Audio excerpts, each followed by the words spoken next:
6 खासदार शिवसेनेत गेले खरे, सेलिब्रेशन होण्याऐवजी शिव्यांची लाखोळी वाहिली जाते, उलट घडते असं वाटतंय कुठतरी. मला वाटतं पहिली गोष्ट म्हणजे आपण हा शब्द वापरणं की शिवसेनेत गेले ते मिंदेच्या टोळीत गेलेले आहे, आणि दुसरं म्हणजे मिंदेंच्या टोळीची संस्कृती काय आहे ही जगासमोर आलेली आहे.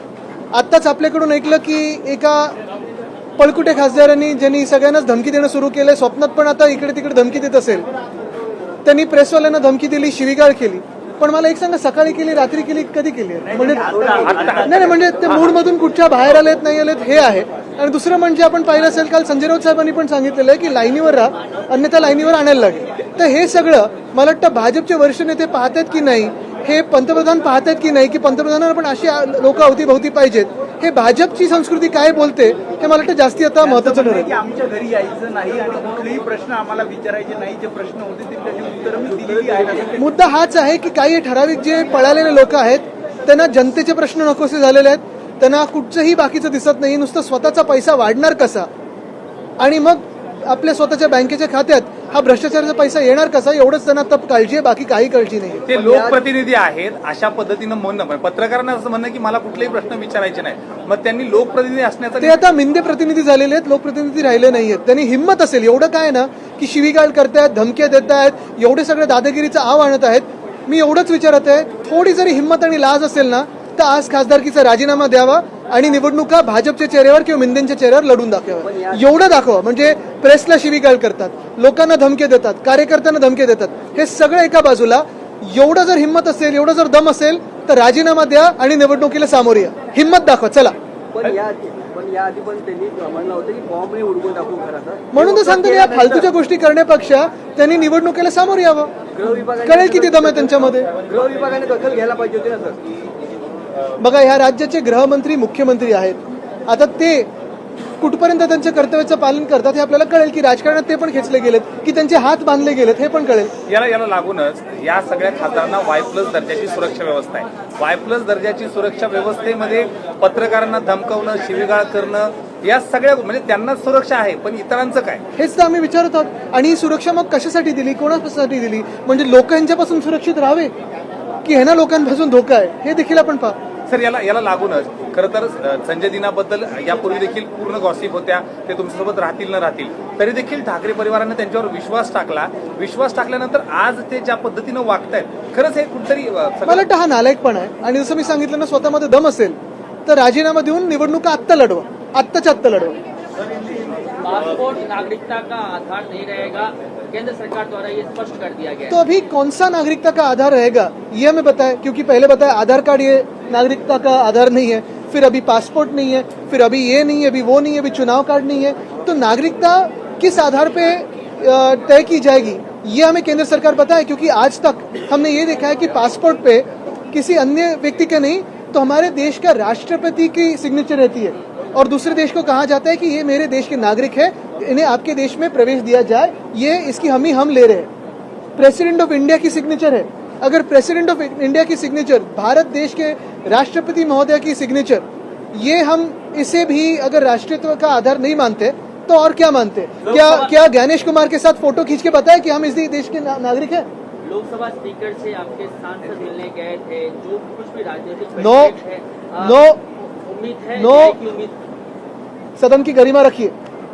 Sir, Sanjay Jana Patil, who is the rebel MP, have used abusive language while speaking to the reporters. How do you react? मुझे लगता है कि यही बात मैंने कही कि संजय दीना पाटिल हो या अन्य 5 जो हमारे सांसद है वो भाग के गए, वो हो, दुनिया भर की गालियों के इस्तेमाल कर रहे हैं, दुनिया भर के अपशब्द के इस्तेमाल कर रहे हैं, सामान्य नागरिकों को दमदाटी कर रहे हैं, धमकियां दे रहे हैं.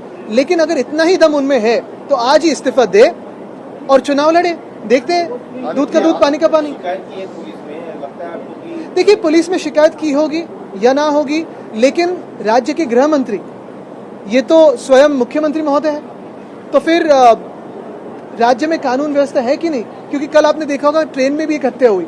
वो कौन था, कहां से आया था, उसकी क्या मानसिक स्थिति थी, लेकिन क्या फ्रिस्किंग हुई कि नहीं हुई?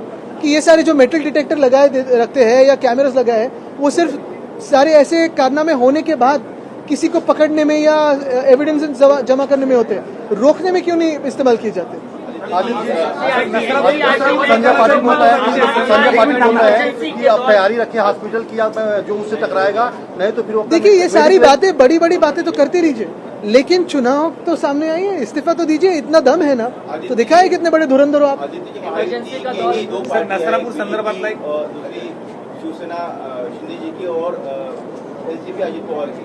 सना मलिक जो अजित पवार की पार्टी से विधायक है, उन्होंने यूसीसी पर बोलते हुए परसों कहा था कि पाकिस्तान का एग्जाम्पल दिया था कि वो कुरान के अनुसार चल रहे हैं। तो उनके बयान को लेकर ये दो पार्टियां सवाल उठा रही कि क्या देश जो है कुरान से चलेगा, इस्लामिक कानून से चलेगा? मुझे लगता है ये सारी बातें दुर्भाग्यपूर्ण है कि भाजपा के ही कार्यकाल में आती है।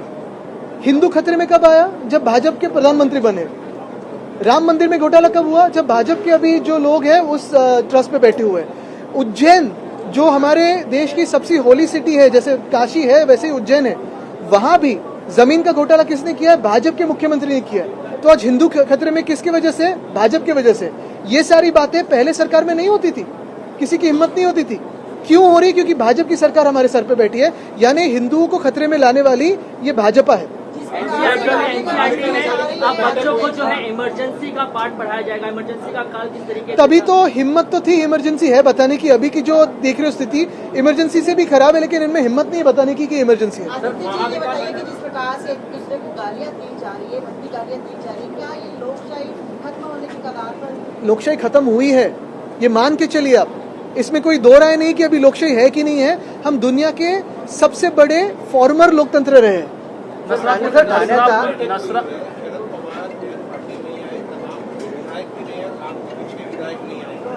हमारे विधायक तो आज सभी है यहाँ, कल किसी काम से वो बाहर थे, लेकिन आपने देखा होगा जो परसों नहीं है वो कल थे, वो कल नहीं है वो परसों, ये सारे हम हमारे लोग हैं।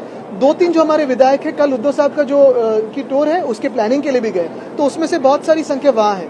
एक है पवार साहब शायद बिजी हो तो उसमें हो सकता है, दूसरे पार्टी के बारे में मुझे मालूम नहीं। अरे ऐसे सब अंदर की रणनीति बाहर बोलनी होती तो अभी को अंदर बैठाते।